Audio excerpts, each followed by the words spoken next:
First எல்லாரும் என்ன சொல்லுவாங்க, சிலபஸ் படிங்க சிலபஸ் படிங்க சிலபஸ் படிங்க. பட் ஆனா சிலபஸ் என்னத்தை படிக்கணும், சிலபஸ் எப்படிடா படிக்கிறது அப்படின்னு என்னைக்காச்சும் யோசிச்சிருக்கீங்களா? இன்னைக்கு நான் சொல்றேன் சிலபஸ் எப்படி படிக்கணும், என்ன பண்ணணும். சிலபஸ் எடுத்துக்கிட்டு முதல்ல இருந்து கடைசி வரைக்கும் படிக்கிறது சிலபஸ் படிக்கிறது கிடையாது.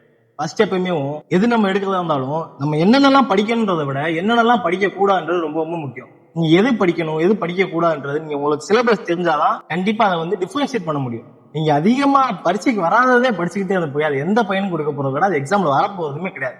சப்போஸ் சிலபஸ் இல்லாத வந்தாலுமே ஒரு 2 கேள்வி தான் வரும். அந்த ஒரு 2 கேள்வினால வந்து நம்ம 100 கேள்வி 150 கேள்வி விட வேண்டிய அவசியமும் கிடையாது. ஃபர்ஸ்ட் எப்பயுமே சிலபஸ் கையில வச்சுக்கிட்டு அதை எப்படி படிக்கணுன்றதை விட எதுனா படிக்கவே கூடாது அப்படின்றத ஃபர்ஸ்ட் உறுதியா இருங்க.